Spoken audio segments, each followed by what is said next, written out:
Trabajé en la oficina de correos hace 2 semanas. Eso no es un eufemismo, y no pretende sonar misterioso. Llevo allí desde los 21 años, clasificando, escaneando, moviendo cosas de un sitio a otro para que otros puedan olvidarse de ellas. Es un trabajo estable. Trabajo tranquilo. El tipo de trabajo en el que no se supone que debe pasar nada interesante. Cada año, hacia mediados de noviembre, me rotan a un puesto temporal. Oficialmente, estoy asignado a la división sin respuesta. Extraoficialmente, soy la persona que clasifica las cartas dirigidas a Papá Noel que nunca recibirán respuesta. La mayoría de la gente no se da cuenta de cuántos de esos aparecen. Los niños todavía escriben cartas físicas. Los padres siguen fomentando eso. Las escuelas siguen convirtiéndolo en una actividad. Cuando esos sobres nos llegan, ya son callejones sin salida, direcciones que no existen, nombres que no son reales, etiquetas de devolución escritas con una letra grosera a lápiz. La maquinaria los señala automáticamente. Los retiran antes de enrutarlos y los dejan en nuestro departamento. No respondemos a ellos. No los reenviamos a organizaciones benéficas. No los leemos completos. Esa última parte es la norma. Es una norma desde finales de los 90, según mi supervisor. Mucho antes de que yo empezara, mucho antes que ella. La explicación que dan durante la formación es sencilla y ensayada. Los niños a veces escriben sobre asuntos personales en sus cartas. Problemas familiares. Situaciones familiares. No es nuestro lugar leer información privada que no está destinada a nosotros. Así que hojeamos. Confirmamos que está dirigida a Papá Noel, la sellamos como sin respuesta, la registramos y la archivamos. Puedes leer la línea inicial, quizá 2. No se te permite terminarlo. ¿Alguna vez? La gente bromea con ello el primer año. Creen que es superstición o algún antiguo resto de recursos humanos que nadie se molestó en eliminar. Siempre preguntan qué pasa si terminas uno. El supervisor nunca responde directamente. Ella solo dice que eso implica un despido inmediato. Durante mucho tiempo creí que eso era todo lo que significaba. Dejé de encontrar graciosa la regla hace 3 Navidades. Fue entonces cuando aprendí lo que pasa después de la interrupción. Es un secreto muy unido entre las personas que se ven envueltas en ello, y solo te lo cuentan cuando todos piensan que no vas a decir nada a nadie. No te escoltan fuera con seguridad. No montan un escándalo. Solo te dicen que recojas tus cosas y salgas del edificio. Tus credenciales se desactivan en algún momento más tarde ese mismo día. Tu acceso a los sistemas internos desaparece. Para todos los demás, parece que has dejado el trabajo o te han despedido por algo mundano. Lo que ocurre después no está en ningún manual. Empieza igual cada vez. En 1 o 2 días, la persona menciona que se siente observada. Quizá al principio se rían y echen la culpa al estrés. Luego describen algo más alto de lo que debería, demasiado lejos para tener sentido. Una forma. Una silueta que no se mueve cuando ellos se mueven. Al 4º o 5º día, dejan de reírse. Todos lo describen igual, una figura negra, de al menos 12 pies de altura, proporcionada mal, manos estiradas hasta las espinillas, erguida como si fingiera ser humana. Lleva un gorro de Papá Noel. Uno de verdad, rojo, con detalles blancos, fieltro barato. El sombrero nunca cambia. Nunca cae. Nunca reacciona al clima. No los persigue. No habla. Cada día, está un poco más cerca. Puede estar al otro lado de la calle. Al final de un pasillo de la compra. En una acera a plena luz del día. Otras personas lo atraviesan como si no existiera. Nadie se da cuenta. Nadie reacciona. Así saben que es solo para ellos. El acoso dura 12 días. El día 13, mueren. La oficina de correos no reconoce la conexión. Oficialmente, esas personas sufren accidentes o emergencias médicas no relacionadas. Extraoficialmente, nadie en no response rompe ya la regla. Excepto que lo hice. Porque algunas cartas no son normales. De vez en cuando, raro, pero lo suficientemente frecuente como para temerlo, encontramos un sobrearrugado sellado con cera roja en vez de pegamento. No hay franqueo. Sin remitente. Solo un nombre escrito cuidadosamente a lápiz, como si el autor no quisiera arriesgarse a escribirlo mal. Esas cartas son la razón por la que existe la regla. Se supone que debemos guardarlos en un cajón cerrado con llave y alertar a la supervisión inmediatamente. Sin registros, sin escanear. Se toman a final de mes. Cada uno de ellos está dirigido a Papá Noel. Había visto 11 en toda mi carrera antes de la semana pasada. El 12º tenía el nombre de mi sobrino. Mismo nombre de pila. Mismo apellido. Incluso la forma en que el lápiz se curvaba en la primera letra parecía extraña, de una forma familiar. Mi hermano tiene un hijo de 7 años. Escribe su nombre igual en las tarjetas de cumpleaños, demasiado grande al frente, arrastrando letras más pequeñas como si se cansara a mitad de camino. No lo abrí enseguida. Me quedé allí mucho tiempo, mirando el sello, diciéndome a mí mismo que las coincidencias pasan y los niños comparten nombres. Me decía a mí misma que la cera roja no significaba nada. Que muchos niños tienen tíos que trabajan en la oficina de correos. Aproveché un día de baja y me fui enseguida, conduciendo directamente a casa de mi hermano. Se rió cuando le conté el sobre. Me dijo que le estaba dando demasiadas vueltas. Dijo que su hijo probablemente encontró su sello de cera que usaba para trabajar y quería ser elegante. Cuando le pregunté si su hijo había escrito una carta a Papá Noel recientemente, su sonrisa se desvaneció un poco. Dijo que sí, pero no vio nada alarmante. Lo de siempre. Juguetes. Caramelo. Videojuegos. Me preguntó por qué me importaba tanto. No tenía una respuesta que no sonara loca. Esa noche, soñé con el cajón del trabajo. Estaba abierta y la carta había desaparecido. A la mañana siguiente, rompí la regla. Me dije a mí misma que solo había leído lo suficiente para confirmar que no era realmente suyo. Me dije a mí mismo que dejaría de hacerlo si se volvía personal. Me dije a mí misma que no lo terminaría. Me equivoqué. La carta estaba escrita a lápiz, ordenada pero deliberada. Sin errores ortográficos. Nada de frases infantiles. Agradecía a Papá Noel. Le agradecía el último regalo. No para juguetes ni juegos, sino para un caramelo que hizo que mamá dejara de llorar. Decía que Papá Noel tenía razón, que hacer lo malo funcionaba, y nadie lo sabía. Prometía que esta vez sería aún mejor.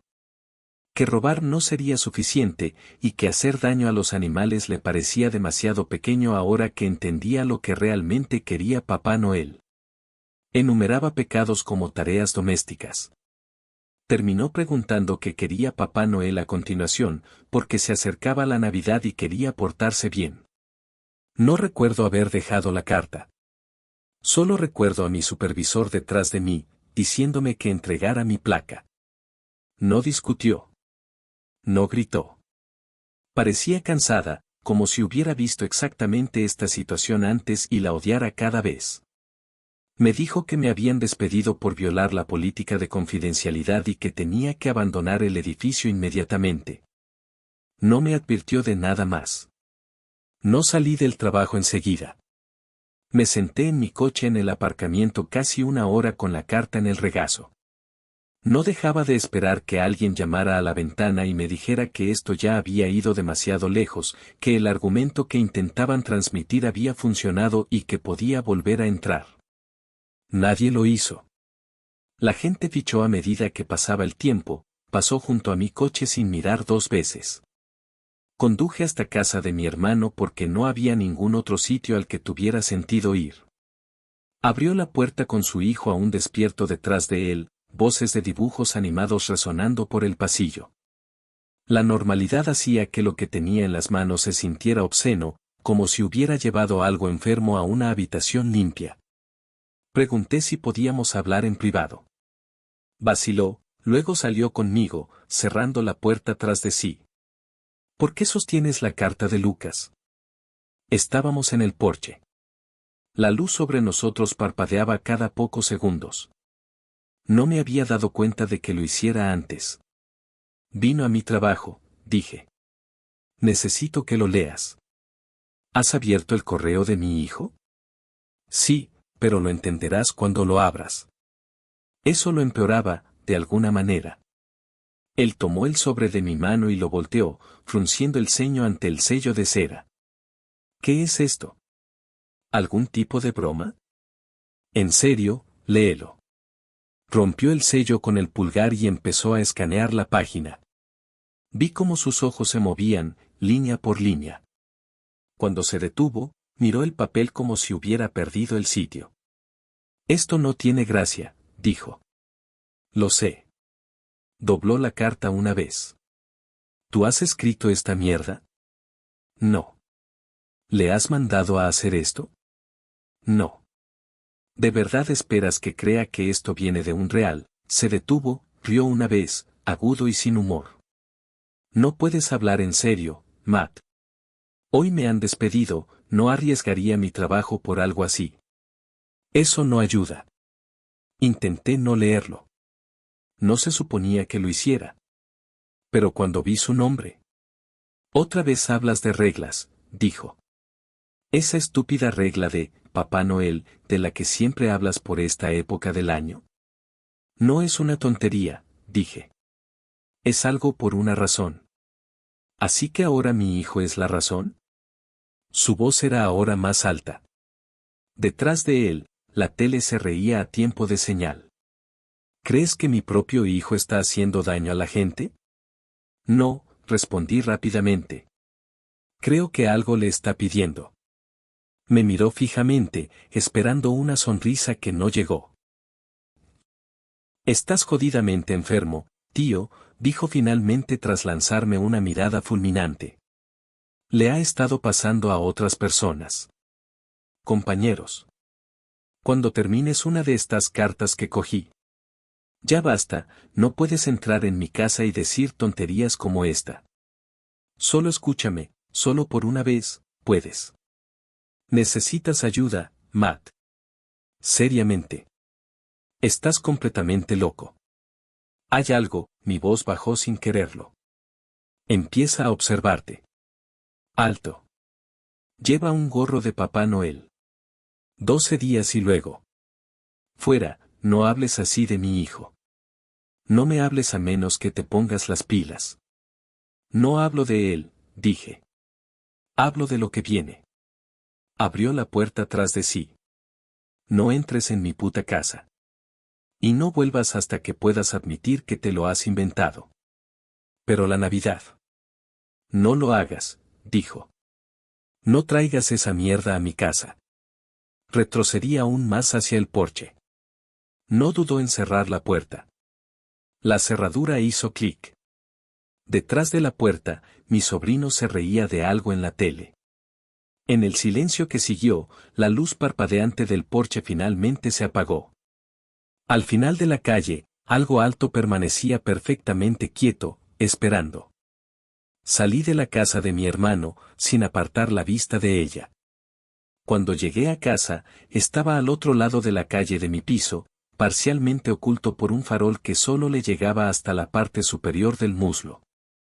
El sombrero de Papá Noel se sentaba perfectamente sobre su cabeza, rojo brillante contra un cuerpo que tragaba la luz en vez de reflejarla. No la vi moverse. Observé desde la ventana del salón hasta que me empezaron a doler los ojos, hasta que mi reflejo se superpuso sobre el cristal oscuro y me hizo dudar que la silueta siquiera existiera. Cuando aparté la mirada y volví a mirar, seguía al final de la calle, justo después de la señal de stop.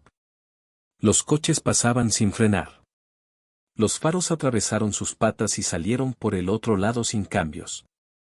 Una mujer trotó directamente por el espacio que ocupaba, con los auriculares puestos, el aliento empañado en el aire frío. Nunca se dio cuenta de la altura de la cosa que había pasado. Esa noche, no cerré las cortinas. Quería saber si se acercaría mientras dormía, si solo se movía cuando no estaba mirando. No se movió. El gorro de Papá Noel era lo más brillante de la calle. El segundo día, estuvo más cerca. Estaba frente a mi edificio, bajo una farola. La luz no revelaba nada, solo trazaba su contorno como algo pegado al mundo. Salí temprano, antes del amanecer, diciéndome a mí mismo que si lo aprobaba lo suficientemente rápido podría demostrar que no podía interactuar conmigo. Al pasar, sentí presión detrás de los ojos, como si recordara algo que había olvidado. Duró menos de un segundo. Cuando me giré, seguía detrás de mí. Esa noche, soñé con cera roja ablandándose en mis manos. Al tercer día, fue en el aparcamiento.